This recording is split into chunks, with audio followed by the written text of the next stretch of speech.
começar a nossa entrevista. Bom dia, professora. A gente quer primeiro te agradecer por ter topado participar.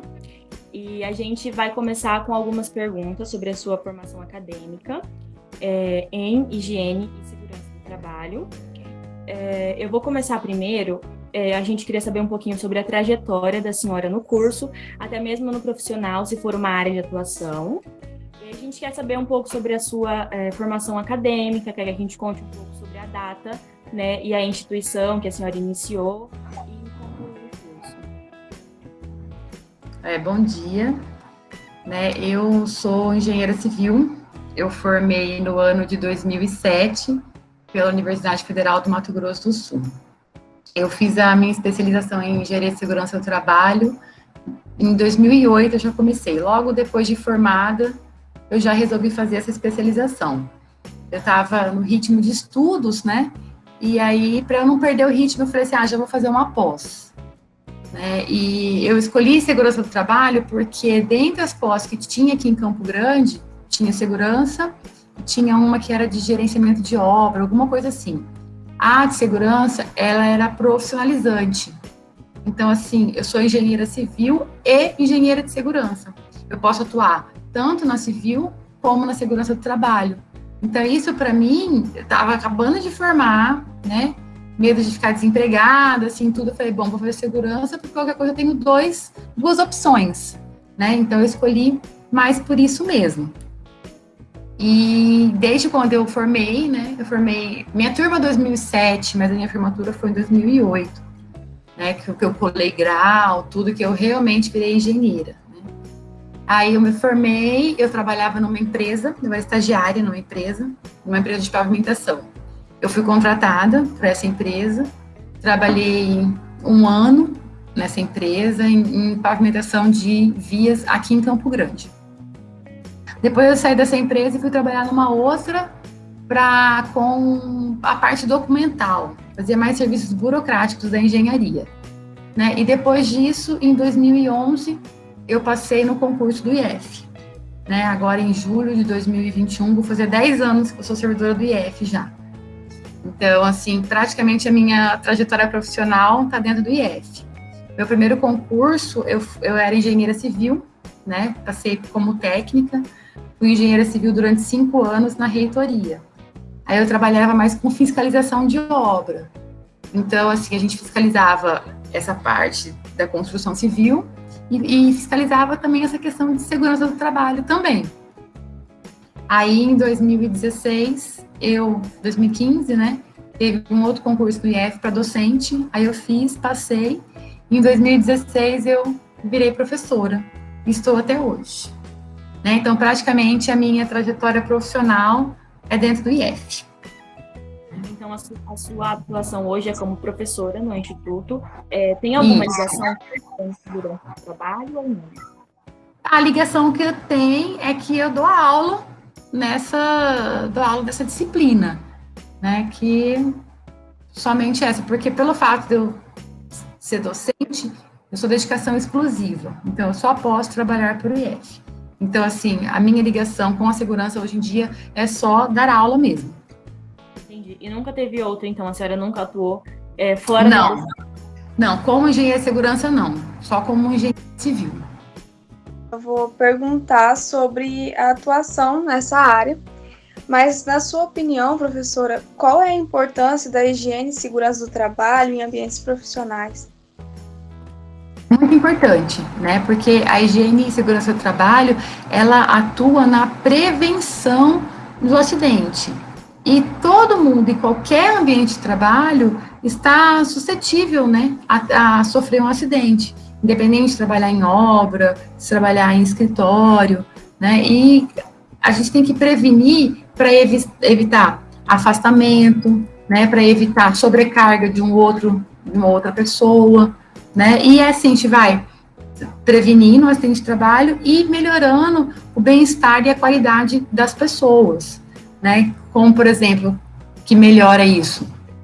A questão do atividade laboral, que é feito em empresas, Então, por isso que é muito, muito importante a higiene e segurança do trabalho. E na sua opinião, quais as principais dificuldades mais comuns encontradas no dia a dia dos profissionais nessa área? Tá. Que é as dificuldades? Conscientização dos funcionários, dos trabalhadores, né? Porque geralmente trabalhadores de obra, eles aprenderam a trabalhar. Dificilmente você vai ver uma pessoa que fez um curso para ser pedreiro, fez um curso, sabe? Então ele aprendeu desde sempre a trabalhar. Então, às vezes, ele aprende de uma maneira que não é a maneira correta, né? E ele vem trabalhando assim a vida inteira. Trabalha sem bota, trabalha sem luva, trabalha sem capacete. E, por exemplo, nunca sofreu um acidente, nunca machucou. Então, quando você tenta implantar medida de proteção, ele fala assim, mas nunca aconteceu. Né? Então, a falta de conscientização, que bom que nunca aconteceu, né? Mas pode vir a acontecer. Então, para isso que a gente... Quantas vezes você já for em obra e vira pessoa de chinelo? Né? O que pode acontecer? A pessoa pode chutar um prego, pode raspar o prego, assim, aí tem que tomar antitetânica. Ou, às vezes, por exemplo, um pedaço de cerâmica. A cerâmica, quando quebra, ela fica parecendo uma faca. Se ela passa o pé ali, ela corta, ela machuca, né? Então, mas eles falam assim, mas nunca aconteceu, né? Então, a falta de conscientização dos trabalhadores é uma coisa que atrapalha, e às vezes acontece de falta de apoio dentro da própria empresa. Por quê? A partir do momento que você implanta medidas de proteção, as pessoas não estão acostumadas. Isso acaba deixando o trabalho um pouco mais lento, né? E para a empresa, quanto mais rápido, melhor, né? Então, às vezes, você tem uma falta de apoio. Mas a dificuldade maior é a conscientização das pessoas mesmo, dos trabalhadores. Posso fazer uma pergunta? A senhora acha que essa necessidade ou essa sede por um trabalho que seja mais... não eficaz, mas tipo, você não mencionou que eles, talvez, colocar esse uso da proteção individual, né, por exemplo, implica num atraso, digamos assim, né? A senhora acha que isso causa uma falta de investimento em segurança do trabalho por parte também? Porque, por exemplo, de acordo com a lei, a empresa tem que fornecer o equipamento para o funcionário, né? É obrigação da empresa fornecer e cobrar o uso do funcionário, né? Então, assim, é um investimento? É um investimento. Mas você pensa, enquanto empresa, é melhor você prevenir ou você remediar? Porque, vamos supor, você tem numa obra, você tem um funcionário, um armador, por exemplo. Armador, carpinteiro, geralmente é um só que a gente tem na obra, né? Pedreiro, servente são mais funcionários. Aí você tem um armador que faz toda a armação da sua obra. Aí ele se machuca, entendeu? Ele se machuca, ele vai ficar afastado, você vai ter que ir atrás de um outro profissional, e isso vai atrasar a sua obra, né? Então é melhor você prevenir, você evitar que aconteça um acidente, e por causa da vida da pessoa também, né? Se machuca, às vezes pode perder mão, perder dedo, acontece muito. Pessoas trabalham com serra é perigosíssimo. Quando você vai ver, é um acidente que machuca realmente as pessoas. Então, a empresa tem que ver esse lado também, que é melhor a gente prevenir do que depois tentar fazer alguma coisa para reverter. Porque se for só danos materiais, não tem problema, né? Agora, se for danos humanos, né? Aí é bem mais complicado. Entendi. E existem algumas orientações comuns que os trabalhadores não respeitam, professor? É mais a questão dos EPIs mesmo, que não é nem uma questão de respeitar, é que o excesso de segurança deles, que nunca aconteceu, isso acaba atrapalhando.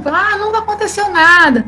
Ou assim, trabalho isso a minha vida inteira. Meu pai nunca usou isso, sabe? Esse excesso de segurança que não vai acontecer é que acaba atrapalhando, sabe? Bom, da minha parte, eu já fiz todas as perguntas. Agora, Fábio. Obrigada, professora. Bom dia! Bom dia, Fábio. Quanto tempo? Então, agora fazer mais umas perguntas assim na parte profissional da profissão. Assim. Qual o valor médio cobrado por um engenheiro de higiene de segurança de trabalho para desempenhar o papel? Essa questão salarial é uma questão muito complicada da gente falar, né? Por quê? Existe, por exemplo, enquanto engenheira civil, nós temos um piso salarial. Tá? A CREA define que o engenheiro civil, ele tem que ganhar 8 salários mínimos e meio, no mínimo de salário. Tá? Esse é o piso para engenheiro civil. O que acontece? Nem sempre isso acontece na prática, entendeu? Às vezes a empresa vai falar para você, olha, eu pago 5 mil, 4 mil. Você está desempregado? Você vai acabar aceitando, entendeu?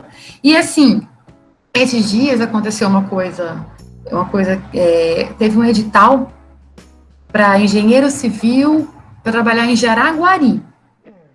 40 horas para trabalhar como engenheiro na prefeitura. O salário deles era de R$ 1.700. Tem noção? R$ 1.700. Aí, o que aconteceu? Os representantes do CREA marcaram uma reunião com o prefeito de Jaraguari para falar que isso estava errado, entendeu? Que não podia, que a gente tinha um piso, não sei o quê. Então, você pensa, uma prefeitura lançar um edital assim, então você imagina como que funciona, né, na rede privada, né? Então, essa questão de salário é muito difícil. Eu dei uma olhada na internet, para falar bem a verdade, para te responder essa pergunta. E eu vi que pagam, em média, R$ 7.800 para um engenheiro de segurança. Mas, é o que eu te falei, às vezes a empresa vai oferecer um valor menor, às vezes ela vai oferecer um valor maior, né? Não tem como a gente padronizar, porque vai depender da empresa e do profissional, né? Se for uma pessoa que não tem tanta experiência, às vezes vai aceitar. Às vezes o cara tem uma super experiência, fala assim, não, por isso eu não fico por tanto, entendeu? Então, realmente, essa questão de salário é muito complicado a gente falar quanto que ganha. E, normalmente, as empresas privadas pagam mais do que as públicas? Empresa privada vai depender do profissional e vai depender da empresa. Por exemplo, e da responsabilidade desse profissional também, né?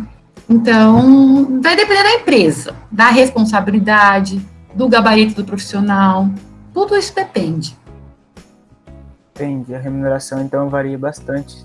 Varia. Com que ele exerce. Com que ele exerce. E quais são os riscos que uma empresa pode correr ao não contratar um profissional da área de higiene e segurança do trabalho? Tá. Nem toda empresa precisa contratar um profissional relacionado à segurança do trabalho, tá? O que vai determinar a contratação ou não? O grau de risco da empresa, o tipo da empresa, né? Se é de construção civil, pode ser uma empresa, outro tipo de empresa. O tipo da empresa e o número de funcionários, tá? Então, por exemplo, assim, lá na NR4, a gente tem uma tabela do que a sua empresa é, onde ela vai ser enquadrada, em qual grau de risco ela vai ser enquadrada. Aí você tem um grau. Aí, se você tem tantos funcionários, você vai ter que ter algum profissional de segurança do trabalho, tá? Quais são os profissionais de segurança do trabalho? É o médico do trabalho, o enfermeiro, auxiliar de enfermagem, o engenheiro de segurança e o técnico, tá? Então, de acordo com o número de funcionários e o grau de risco que a sua empresa tem, você vai ter que ter um desses tipos de profissionais, tá? Para determinar isso, tem que olhar na norma, na NR4, que vai estar explicando certinho como que você vai quantificar isso. Samira levantou. Pode. Em relação ao... A senhora já presenciou ou sabe existe na higiene e segurança do trabalho uma diferença salarial em questão do gênero? Não, nunca presenciei. Assim, logo quando me formei, eu trabalhei numa empresa que tinha eu e mais uma outra engenheira, né? Todas as obras aqui em Campo Grande, elas eram administradas e eram tocadas por nós duas. E o outro engenheiro, ele foi para uma obra de estradas, né? Então, assim, a gente ganhava a mesma coisa e as pessoas, por exemplo, não tiveram, né, nesse momento, com a gente, nenhum tipo de preconceito.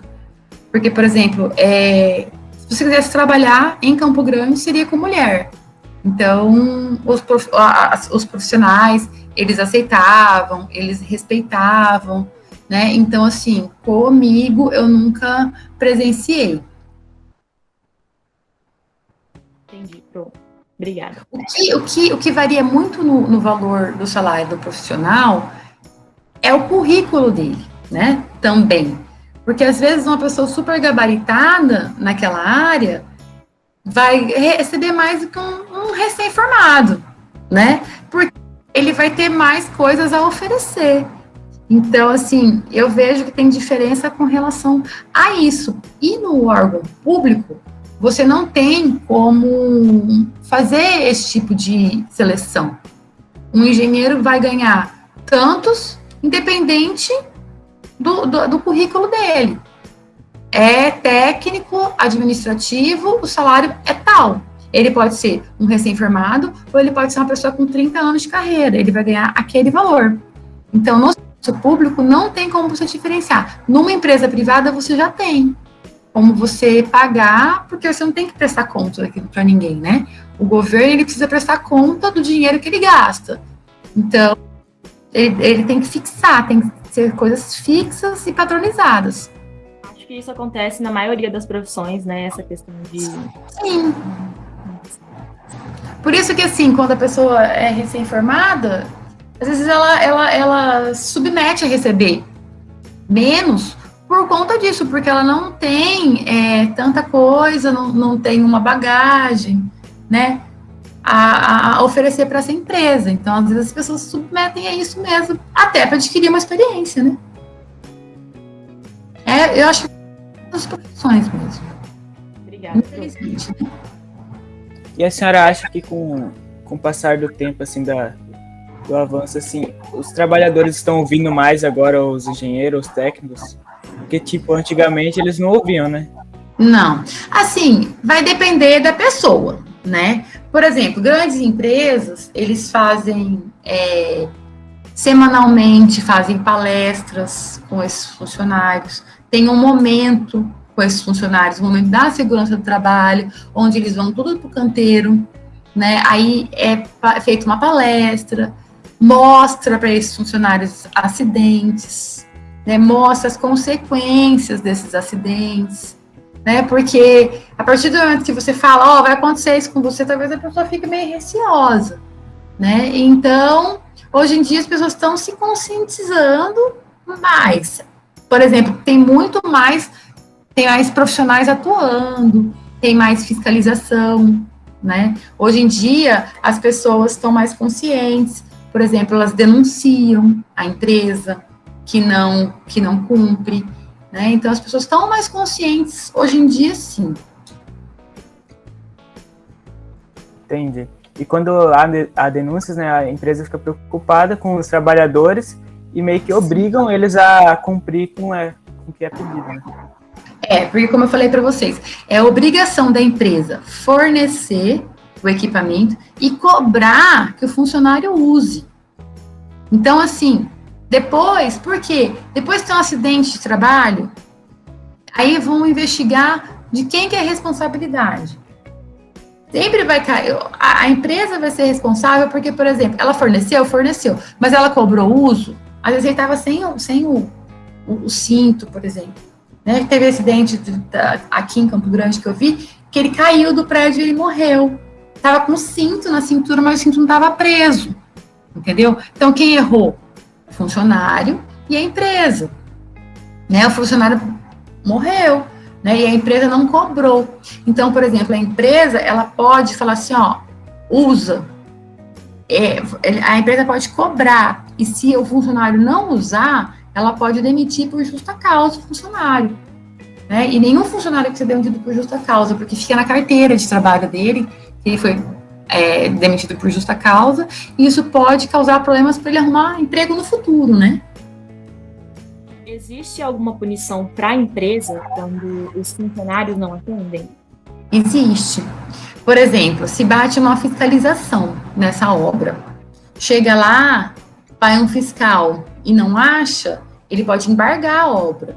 Ele vai falar assim, para essa obra e vocês só voltam a funcionar na hora que tiver tudo correto. Entendeu? Ou ele faz só um termo, que chama termo de ajuste de conduta, que fala assim, ó, você tem um mês para adequar tudo. Daqui a um mês eu volto. Ou a empresa pode ser punida com multa também. Fala, ó, multa diária de tantos mil-reais enquanto você não resolver essa situação. Então, a empresa, ela é bem punida, sim. E durante a pandemia do Covid, quais foram os procedimentos que adotaram pela higiene? Então, a pandemia mostrou a importância do equipamento de proteção, né? Porque, por exemplo, o que é a forma da gente conter o vírus, né? Primeiramente, o isolamento social, e caso você não possa fazer o isolamento, você tenha que sair, você tem que usar máscara, né? Máscara tá na NR6 e é um equipamento de proteção individual, né? Não sei se vocês lembram, que logo no começo da pandemia, você não achava máscara para comprar e você não achava luva para comprar, né? As pessoas ficaram assim apavoradas, foram e compraram todas as luvas que tinha no mercado, máscara que tinha no mercado, álcool em gel que tinha no mercado, acabou tudo e acabou prejudicando quem? O pessoal da área da saúde, né, que ficou sem. Então, eu vi várias campanhas pedindo doação de luva, doação de máscara, né, porque as pessoas acabaram comprando por medo mesmo, né, todo mundo ficou bem desesperado. Então, eu até olhei na NR, o álcool não é equipamento de proteção individual, só que talvez ele possa vir a ser. Depois dessa pandemia, pode ser que eles tentem incluir na norma o álcool em gel, entendeu? Porque o que é? É uma forma da gente prevenir. A máscara, né, para a gente não passar e nem pegar o vírus, e o álcool em gel para a gente ficar limpo, não pegar o coronavírus. Então, foi muito importante mesmo. Tem muitos profissionais atuando na questão de escolas retornarem, igreja. O que eles fazem? Eles fazem a demarcação de como que tem que ser feito, como que as pessoas têm que se portar no local para poder voltar a funcionar. Por exemplo, numa igreja, você, nos bancos, tem assim um adesivo. Aqui você pode sentar, aqui você não pode.